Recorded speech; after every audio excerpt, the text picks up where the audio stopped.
اللہ تعالیٰ کی ایک طرف جو ہے نقطہ نوازی بھی ہے، دوسری طرف شان بے نیازی بھی ہے، صحیح. کہ وہ نقطہ نواز بھی ہے. کہ بعض اوقات یہ ہوتا ہے کہ جس کو اپنے ایمان کی فکر نہیں ہوتی، قدر نہیں ہوتی، تو اس کا ایمان سلب ہو جاتا ہے. اور بعض ایسے خوش نصیب ہیں کہ جن کو مرتے وقت جو ہے وہ ایمان نصیب ہو جاتا ہے، ان کا کوئی ایسا اچھا کام ہوتا ہے، یا یہ کہ خاتم النبیین صلی اللہ تعالیٰ علیہ وآلہ وسلم سے کچھ اس طرح کی محبت ہوتی ہے کہ وہ آخر رنگ لاتی ہے اور وہ ایمان لے آتا ہے.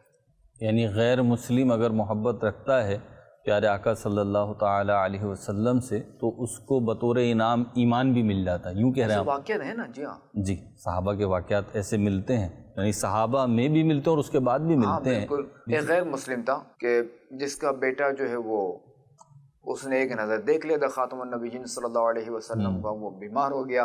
اب اس کا عالم نظر ہے تو وہ اس کی خواہش ہی تھی کہ بس میری ان سے ملاقات ہو جائے. میں اپنے الفاظ میں بتا رہا ہوں. لہٰذا خاتم النبیین صلی اللہ علیہ وسلم کو عرض کی گئی کہ آپ کا ایک ہے محب، وہ آپ کو یاد کر رہا ہے.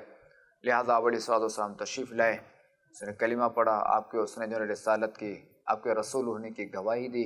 یعنی یہ کہا کہ آپ اللہ کے نبی ہیں، آپ اللہ کے رسول ہیں، اور آپ کا کلمہ پڑھا سبحان اور وہ اللہ. دنیا سے چلا گیا.